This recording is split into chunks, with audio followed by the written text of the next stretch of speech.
కుటుంబ సభ్యులు అందరికీ నమస్కారం. నేను ఒక 3 విషయాలు చెప్తాను. ప్రతి కుటుంబము ఖచ్చితంగా పాటించవలసినవి. సో, మీకు మంచిది అనిపిస్తే ఖచ్చితంగా పాటించడానికి ప్రయత్నం చేయండి. 1, ప్రతి కుటుంబానికి పర్సనల్‌గా ఒక హెల్త్ ఇన్సూరెన్స్ అనేది కంపల్సరీ అవసరం అన్నమాట. హెల్త్ ఇన్సూరెన్స్ మనము కడితే మహా అంటే ఒక కుటుంబానికి అంటే హస్బెండు, వైఫు, 2 పిల్లలు. సో, ఇట్లా ఉన్న ఏ కుటుంబానికైనా కూడా మహా అయితే నెలకి ఒక 1500 లేదంటే రూ. 1000 నుంచి ఒక 1800 లోపల ఉంటదన్నమాట. నెలకు మనం పెట్టుకోవాల్సిన డబ్బులు. సో, అట్లా మనము నెలకు ఒక 1000 నుంచి 1800 లోపల మనం గాని డబ్బులు కట్టుకుంటే 10,00,000 ఇన్సూరెన్స్ వస్తది. అంటే ఏదైనా హెల్త్ బాలేకుండా మనము హాస్పిటల్‌కి వెళ్తే సో, ఆ హెల్త్ ఇన్సూరెన్స్ మనకు ఉంటే ఆ కంపెనీ వాళ్ళు మనకు కడతారనమాట. ఎందుకు అంటే ఖచ్చితంగా మనకి హెల్త్ ఇన్సూరెన్స్ ఉంటే భయం అనేది ఉండదు. ఒకవేళ ఏదన్నా సడన్‌గా మనకి హెల్త్ బాలేకుండా ఉంటే మనము హాస్పిటల్‌కి వెళ్తాము. ఆ హెల్త్ కార్డ్ చూపించి మనం ట్రీట్మెంట్ చేపించుకుంటాం. అదొక భరోసా అన్నమాట. మనము దానిని ఉపయోగించుకోకూడదు అనే మనస్ఫూర్తిగా అనుకోవాలి. అదేవిధంగా మనం కట్టే ఆ 1000 నుంచి రూ. 1800 లోపల ఎంతైనా కావచ్చు. ఒకవేళ వేస్ట్‌గా పోయినా పర్లేదు. మనము ఎక్కడికైనా బయటికి సినిమాకి వెళ్ళాలన్నా, లేకపోతే ఎక్కడికైనా షికారు చేయాలని వెళ్ళినా కూడా సో, ఎక్కడో చోట ఆ డబ్బులు మనం అయితే అయిప్ చేస్తాం. అదేదో ఇట్లాంటిది ఏదైనా మనము హెల్త్ ఇన్సూరెన్స్ ఇది ఒకటి కట్టుకుంటే మనకొక భరోసా ఉంటదనమాట. భయం అనేది కొంచెం తక్కువగా ఉంటది. అంటే మనకి ఏదైనా సడెన్‌గా ఏదన్నా జరిగినా గూడా, మనం దగ్గర డబ్బులు ఉన్నా, లేకుండా ఉన్నా ఆ టైంలో మనకొక భరోసా ఉంటది. నాకు కంపెనీ ఇస్తాది, లేకపోతే నాకు ఆరోగ్యశ్రీ కార్డుంది. సో, ఇట్లాంటివన్నీ ఉన్నాయని అనుకోని కట్టుకోకుండా ఉండకూడదు. అవి ఉన్నా అడిషనల్‌గా మనకంటూ ఖచ్చితంగా ఉండాల. ఎందుకంటే తక్కువ వయసులో ఉన్నప్పుడు ఆరోగ్య సమస్యలు తక్కువుంటాయి. ప్లస్ ప్రీమియము మనం కట్టే అమౌంట్ కూడా తక్కువగా ఉంటదనమాట. వయసు పెరిగే కొద్దికి ప్రీమియం పెంచుకుంటా పోతారు.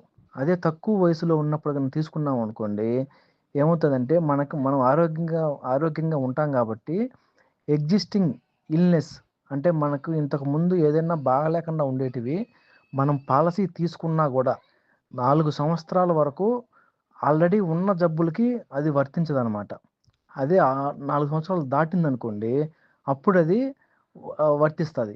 సో, అదేదో మనము హెల్తీగా ఉన్నప్పుడే పాలసీ తీసుకున్నాము అంటే, సో, ఇట్లాంటివి ఏదన్నా ఉన్నా గూడా ఒక 4 ఇయర్స్ ఎలాగో గడిచిపోతది గాబట్టి, మనము అన్నిటికి కవర్ అవుతుందనమాట. అన్ని జబ్బులకి అది కవర్ అవుతుంది. హ్మ్. సో, మనము తీసుకునే ముందు కస్టమర్ కేర్‌తో మాట్లాడితే వాళ్ళు వివరంగా అన్నీ చెప్తారు. సో, దాన్ని బట్టి మనం నిర్ణయం తీసుకోవచ్చు. సో, ఇది ఒక ఫస్ట్‌ది. ప్రతి ఒక్క ఫ్యామిలీకి హెల్త్ ఇన్సూరెన్స్ కంపల్సరీ అవసరం. ఓకే. తర్వాత సెకండ్ ఎమర్జెన్సీ ఫండ్ అనమాట. ఎమర్జెన్సీ ఫండ్ అంటే ఏంటంటే, మనకి అంటే ఒక కుటుంబం నడవడానికి ప్రతి నెల ఒక కుటుంబానికి ఒక్కొక్క విధంగా ఉంటుంది. ఒక కుటుంబం 5,000తో సర్దుపెట్టుకుంటది. ఒక కుటుంబం 10,000 కొన్ని కుటుంబాలు 20, 30 సో, ఒక్కొక్కరి అవసరాలను బట్టి వాళ్ళు నెలకి ఇంతని ఖర్చు పెడతా ఉంటారు ప్రతి నెల. మనము ఎంతైతే ఖర్చు పెడతామో అన్ని నెలలు అంటే ఫర్ ఎగ్జాంపుల్ ఒక 30,000 ఖర్చు పెడతాము. మనము నెలకి 30,000 ఖర్చు పెడుతున్నాము అంటే మినిమము అంటే 30 ఇంటూ 6 నెలలు. అంటే మనము 6 నెలల డబ్బుల్ని పక్కన అకౌంట్‌లో ఫిక్స్డ్ డిపాజిట్ జేసుకోవాల. లేదంటే ఎఫ్‌డి ఎక్కడో చోట ఏదో ఒక బ్యాంక్‌లో మనము వేసుకోవాలి. ఎందుకు అంటే ఇప్పుడు ఎవరైతే యజమాని ఉంటాడో, అంటే డబ్బులు సంపాదించే అతను, అది మగవారైనా కావచ్చు, ఆడవారైనా కావచ్చు, ఎవరైతే ఉంటారో వాళ్ళు ఒక్కొక్కసారి పని చేయలేకపోవచ్చు. లేకపోతే ఏదన్నా బాగాలేక ఇంటికాడనే ఉండాల్సింది రావచ్చు. లేకపోతే రకరకాల కారణాలు. మనం ఒక కారణం అని చెప్పుకోకుండా రకరకాల కారణాలతో కొన్నిసార్లు ఒక 6 నెలలు గూడా మనకి పని లేకుండా ఉండవచ్చు. సంథింగ్ ఏదైనా అనుకోవచ్చు మనం. ఆ! అట్లాంటి సందర్భాల్లో మన దగ్గర డబ్బులు లేవు అని బాధపడే కంటే కూడా సో, మనము ఎగ్జాంపుల్ మినిమమ్ చెప్తున్నా నేను. 6 నెలలు. మాక్సిమం ఒక సంవత్సరం డబ్బులు మనము పక్కన పెట్టుకోవాలి. 6 నెలల నుంచి ఒక సంవత్సరం వరకు మనం ఎంతైతే ఖర్చు పెడతామో నెలకి, అంత డబ్బులు మనం పక్కన పెట్టుకోవాలి. ఎందుకు? ఒకవేళ మనకి ఏదైనా జరిగినా కూడా మనము మన కుటుంబము డబ్బులు కోసము ఇబ్బంది పడకుండా ఉండడానికి ఆ డబ్బులు పక్కన సేవ్ చేయాల. ఏదైనా అవసరం వచ్చినప్పుడు ఆ డబ్బుల్ని ఉపయోగించుకోవచ్చు. మామూలుగా ఉపయోగించుకోకూడదు. మనం ఏదైతే మనకి ఏదన్నా సందర్భం ఏదన్నా జరిగినప్పుడు సో, మనకి డబ్బులు లేవు అని బాధపడకుండా ఆ డబ్బులను తీసి కుటుంబము గడుపుకుంటది. సో, ఈ 6 నెలలు, సంవత్సరం లోపల వాళ్ళకి ఏదో ఒక ఉద్యోగమో, లేకపోతే ఏదో ఒక పనో, లేకపోతే ఏదో ఒకటి చేస్తారు. చేయకుండా గమ్మున ఉండరు కాబట్టి ఏదో ఒకటి చేసుకుంటారు. సో, ఈ లోపల మనకి డబ్బుల పరంగా ఎటువంటి ఇబ్బంది లేకుండా ఆ డబ్బుల్ని మనం ఉపయోగించుకుంటాం. ఓకే. సో, ఇది సెకండు. థర్డ్, ఇది కంపల్సరీ ప్రతి ఒక్కరికి ఖచ్చితంగా కావాల్సింది టర్మ్ ఇన్సూరెన్స్. టర్మ్ ఇన్సూరెన్స్ ఏందంటే ప్రతి కుటుంబంలో ఎవరైతే యజమాని డబ్బులు సంపాదించి ఇంటి అవసరాల కోసం ఎవరైతే చూస్తా ఉంటారో వాళ్ళకనమాట. ప్రతి ఒక్కరికి ఇన్సూరెన్స్ ఉండాలి. ఇన్సూరెన్సు ఎందుకు అంటే ఇన్సూరెన్సు సో, ఇప్పుడు ఇంటి యజమాని ఉంటే మనం ఏదో ఒక పని వెళ్తాడు. ఆ పనికి వెళ్ళి డబ్బులు సంపాదించి సో, ఇంటి అవసరాలకు అతను సమకూరుస్తాడు.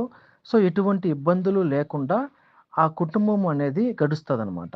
ఆ కుటుంబం అనేది గడుస్తది. ఎటువంటి ఇబ్బంది లేకుండా.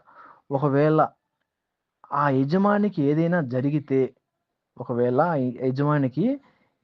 జరిగితే సో, అట్లాంటి సమయాలలో టర్మ్ ఇన్సూరెన్స్ అనేది ఉంటే ఏం జరుగుతదంటే, అతను ఎంతైతే ఇన్సూరెన్స్ కడతా ఉంటాడో, ఇప్పుడు ఫర్ ఎగ్జాంపుల్ ఒక రూ. 1,00,00,000 ఇన్సూరెన్స్ ఒక అతను తీసుకున్నాడు.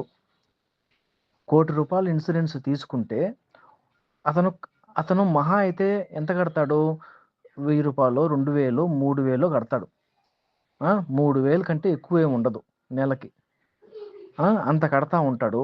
సో, అతనికి ఏమీ జరగకుండా ఉంటే సో, అతను సంపాదించే దాంట్లో అది కడతా ఉంటాడు కాబట్టి ఇబ్బందేమి లే. ఒకవేళ అతనికి ఏదైనా జరిగితే అప్పుడు ఈ ఇన్సూరెన్స్ ఏదైతే ఉంటదో ఆ ఇన్సూరెన్సు ఆ కుటుంబానికి వస్తది. ఆ కుటుంబానికి ఉచితే అప్పుడు ఇప్పుడు ఆ మనిషికి ఎవరైతే మనిషి ఉంటారో మనిషికి ఏదైనా జరిగిందంటే మళ్ళీ తిరిగి రాదు.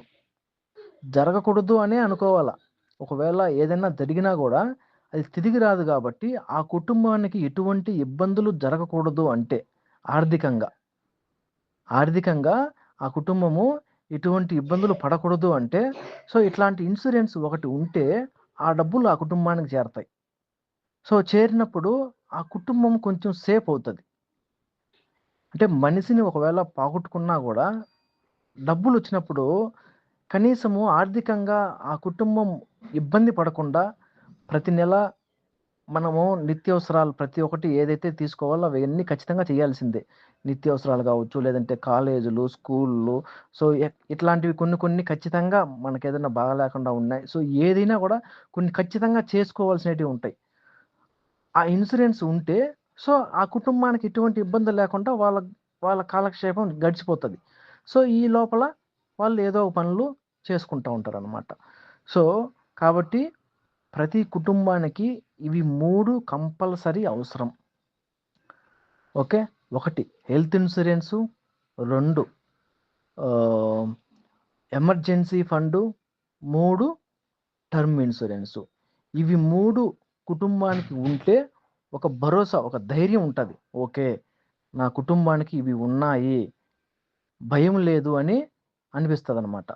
సో కాబట్టి ప్రతి ఒక్క కుటుంబము ఇవి 3 కంపల్సరీ చేసుకోవాల్సిందే. ఓకే, సో ఇవి పెద్దదిగా అనిపించవచ్చు, కానీ ఇవి మంచిదనమాట. ఎంతో మంది ఎక్స్పర్ట్స్ చెప్పేది. ఎక్స్పర్ట్స్ అంటే ప్రతి దానికి ముందు అవగాహనతో ఇవి చేస్తే బాగుంటుంది, ఇవి చేస్తే మంచిది అని చెప్పే వాళ్ళ సలహాలు అనమాట. ఓకే, కాబట్టి ఆలోచించి మంచిది అనిపిస్తే ఖచ్చితంగా ఫాలో కండి.